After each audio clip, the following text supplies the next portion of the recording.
Thank you all so much for coming this morning to hear what our bill is about and why it is important.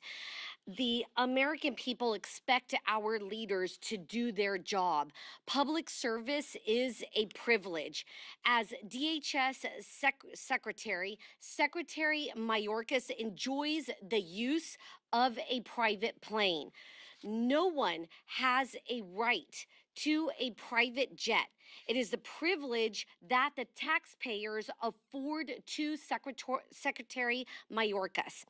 If any cabinet member does not do their job, and in this case, it means securing our border, then they just cannot enjoy the benefits and the privileges of their office. The bill we are introducing today simply recognizes what is obvious to the people in South Texas and really to all Americans.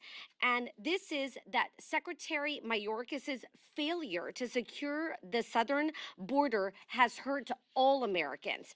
Illegal immigration is out of control, and we have a record number of fentanyl entering our country. This has produced a humanitarian crisis in communities like mine along the southern border. Enough is enough. We are here today to say that since Secretary Mayorkas refuses to perform the most basic functions of his office, he should be stripped of the right to private flights he currently enjoys and fly coach just like everybody else.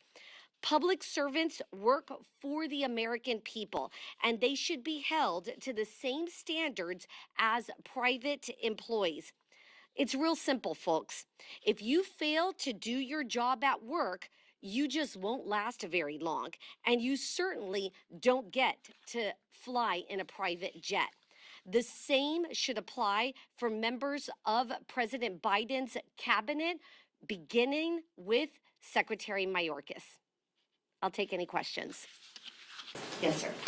So, on the border issue in particular, and a lot of issues, it seems like it's Congress, there's been Democrats starting to come work with Republicans. Do you feel like there's some level of potential cooperation here among Republicans and Democrats that, they have the new bipartisan fentanyl caucus that was announced yesterday? Is that something that you foresee as a possibility? I'm always hopeful that Democrats and Republicans will come together to secure our nation's border. It is obvious to both Democrats and all Americans that we have a crisis of national security along our border. I'm proud to say that we had bipartisanship in a bill that I introduced in the Financial Services Committee, which was for a study on fentanyl, the illicit use of fentanyl. It was a bipartisan effort that passed.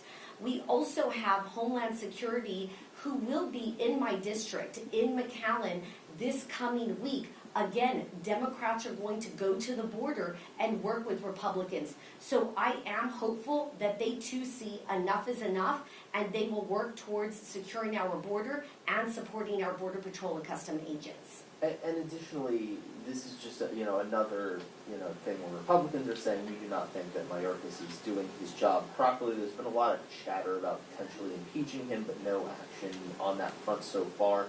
Is there a timeline for when something like that could come to fruition, and have you had any conversations with leadership about that? Right now, what I'm focused on is putting out policy that will keep our American communities safe, stop the flow of fentanyl. Just recently, as in December 2022, our Nueces County and Border Patrol agents stopped 3.5 gallons of fentanyl from coming across our border. This would kill over 5 million Americans. That's 2.5 times the size of Houston, Texas. I think that Democrats are now waking up to see there is a crisis in our hands that they just simply can no longer ignore. But is there a point at which you would decide, okay, it's time, we need to take the step to impeach Mayorkas? That's a discussion that we'll have with leadership, because it will take all Republicans on the same page to impeach Mayorkas. The obvious is true, though, and with this bill, we are showing that Mayorkas is not doing his job and thus should not have the privilege